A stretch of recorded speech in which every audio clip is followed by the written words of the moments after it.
morning. Good morning. Here I am. Woo!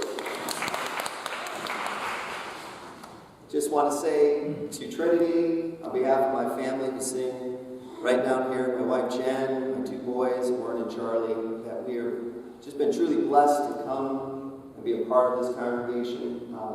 Now 6 years ago, I think we carried Charlie in his car seat every morning when we first came. And so it's been a great ride, a great home for us to find as a church family. So we've made so many great friends and through this, and had some great experiences. And just thank you so much. Thank you so much, Trinity.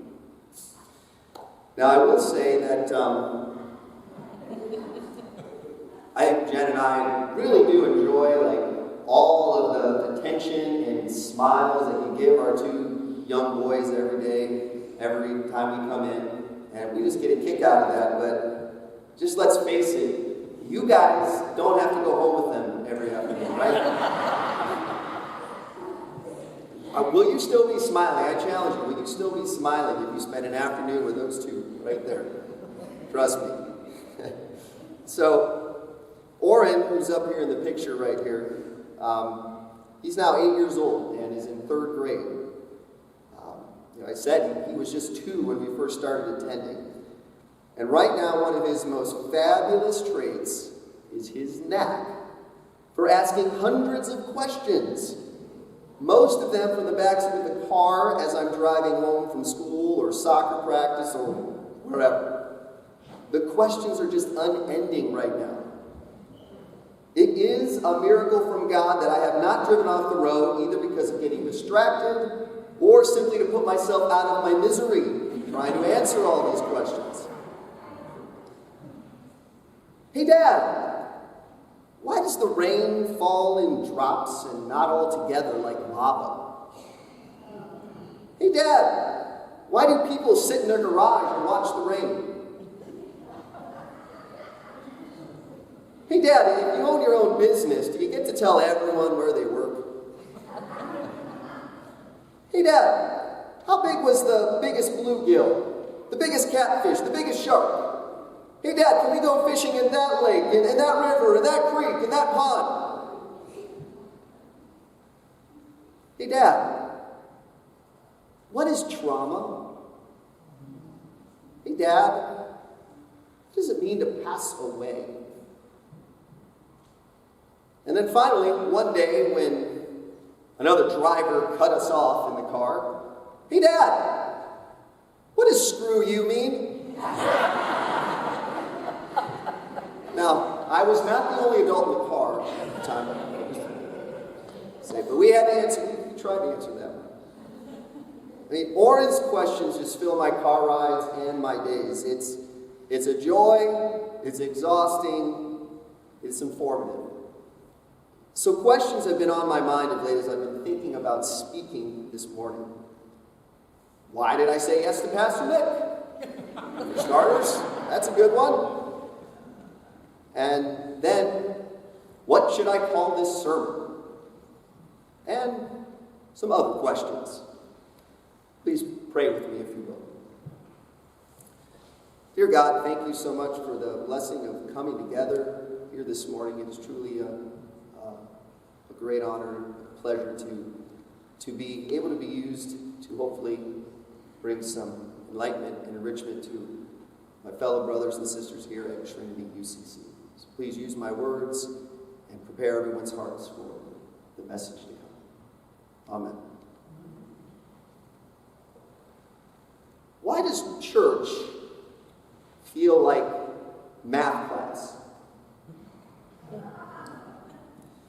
So for the past 20 years, I have been a 7th and 8th grade math teacher for Plain local schools. With the exception of the COVID year where I was asked to teach in our online school, I have spent the past 8 years teaching a class called Math Plus More. The class was created to address learning gaps that students have in mathematics. The goal of the class is to offer additional math support and intervention to students who are falling behind for whatever reason. Students who take my class take it in addition to their regular math class. So let me say this again, so it can sink in. In addition to their regular math class. So this means that I have the joy of teaching math to students who already don't like math, are often frustrated by the thought of doing math, who would rather be anywhere else than in math class a second time in the school day. Did I mention that I teach 13 and 14-year-olds? Did I? Okay, good. Natalie knows. Very early on in my placement in this class, I realized I would have to approach teaching this class much differently than I may have been accustomed to. I had been largely taught math with the desks in neat rows, the teacher up at the front, presenting a lecture with notes that provided examples, and then an assignment for homework, and repeat the next day. You might have had a similar math experience. I found success in the form of good grades under this teaching model. It was great. But as I began my work as a teacher, I discovered that I was missing something from my math education experience. You see, I realized I was one of the lucky persons who was maybe just very good at following the math teacher's directions and regurgitating exactly what I was shown. It turns out I did very little thinking of my own. Just a lot of mimicking of the prescribed steps. I have been studying the work of a math education researcher named Peter Liljedahl. He's written a book called Building Thinking Classrooms in Mathematics. In conducting his research on student thinking, he visited well over 40 math classrooms of diverse ages, socioeconomic status, public and private, even classes taught in different languages. He writes, "Everywhere I went, I saw the same thing. Students not thinking and teachers planning their teaching on the assumption that students either couldn't or wouldn't think. When students were asked by the teacher to try a problem after an example was shown, Liljedahl discovered that 80% of the students observed exhibited one of these 4 behaviors: slacking, stalling, faking, mimicking. Mimickers, by the way, make up 50% of all students observed by Liljedahl. I mean, I was a great mimicker. I mimicked my way to straight A's and was celebrated and rewarded for it. So fast forward to my current Math Plus More students. They have been turned off by math because, for whatever reason, they haven't been good mimickers. Or they just spend too much time slacking, stalling, or faking. The steps shown on the board by the teacher just don't make sense for whatever reason. Attendance issues, learning disabilities, trauma they've experienced that is just interfering with their learning.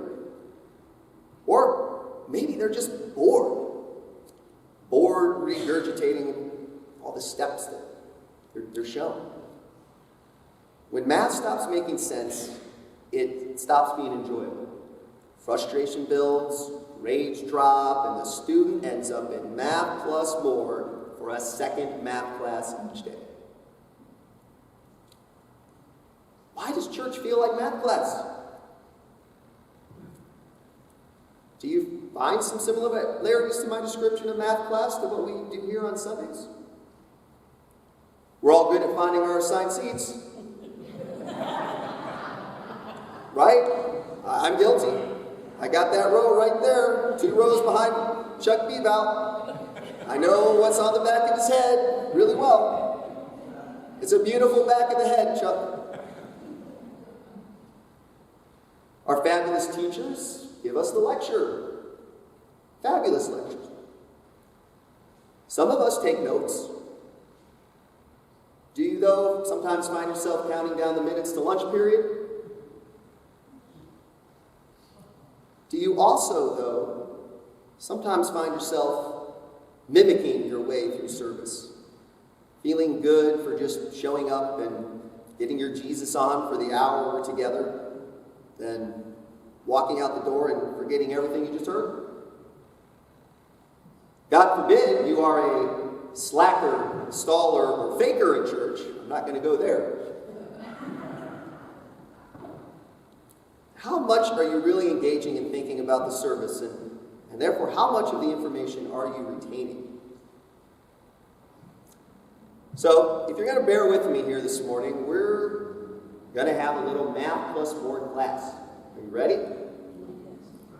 So with the help of Peter Littledahl's work, you see, I've started working this way with my students here lately, and I found some success. I need you to make sure, it might require some of you to move a little bit, I need you to make sure that you are sitting with somebody that's not just who you're with. So you can turn around, or you can just slide down so that you're in a group. Somebody that's not just your family. So that might require you to move. Maybe slide down. Find somebody who's not just, you can stay with your family, you can have that comfort of your family. But make sure you can at least speak to somebody who's not necessarily who you're with. Wonderful. You almost do this better than 7th and 8th graders. Almost. They're not excited either if I have to mix up, right? Okay. Now, you might need a pen or a pencil, and maybe back of your bulletin. At least one person in your team or your group might want that. See? All right, get that. All right. I think, all right, Don, I think we're ready. You can put this question up on the board. So, here's the question I want you to think about the team. I just gave this to 7th grade students, so it's kind of geared toward 5th through 7th. So, no pressure, no pressure. If I were to write the numbers from 1 to 100, how many times would I use the number 7? Go, talk about it. Think about it. Put down your ideas.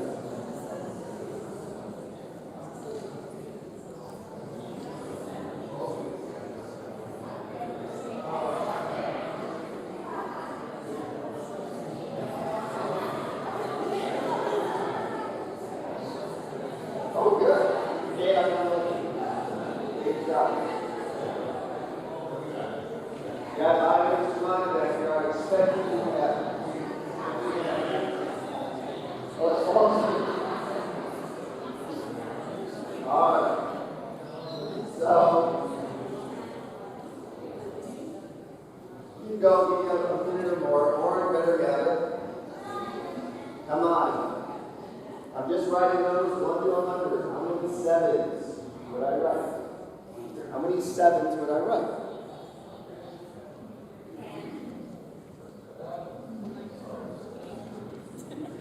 I have some answers back here. I like it. All right. Let's see here. All right, guys. What do you got? What do you come up with? 21. We have 21. Anyone else agree with 21? We have it here. That's here.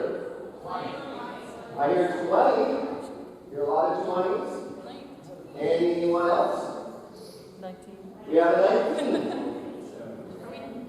My 7 careers, their top answer to start with, not was 4, remember, was they want to come up with 10.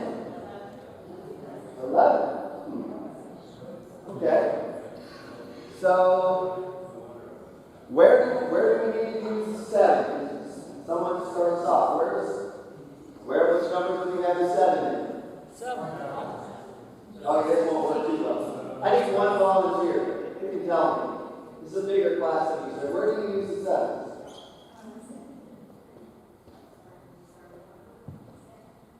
Start with 7, and then what do you do from there? And then? And then?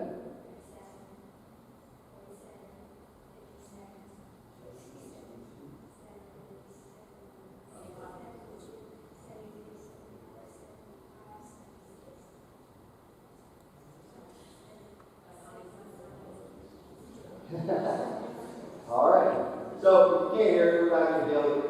Thank you so much. They started out by going by 10, 7, 17, 27, 37, 47, 57, 67, 77, 87, 97. So there were, in the ones place, there were 10 sevens.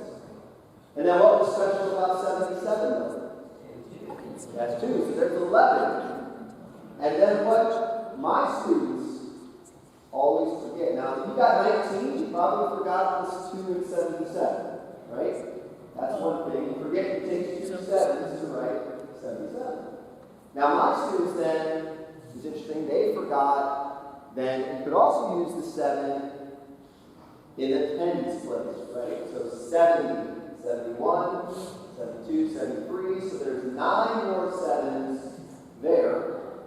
11 plus 9, 27s that you would take to use. So you were all there. Good job.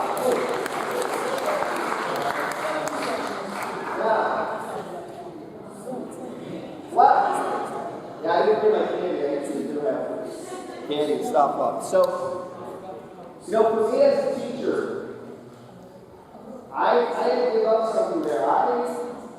That was relinquished a little bit of my control. Sometimes as teachers, we like to be in control. We want to stand up and keep our thumb on everybody, but I had no idea where it was going to go. And if it went well, you're very good math class. I'll teach you every day of the week. Especially after certain classes I have. I will teach you any day. But it was awesome. We just did a math problem, and there are a lot of smiles out there. I saw smiles from kids doing math, and adults doing math. There was an energy there. There was an excitement. And you might have thought about the numbers in a little different way than you came in thinking about. That's exciting. That's powerful.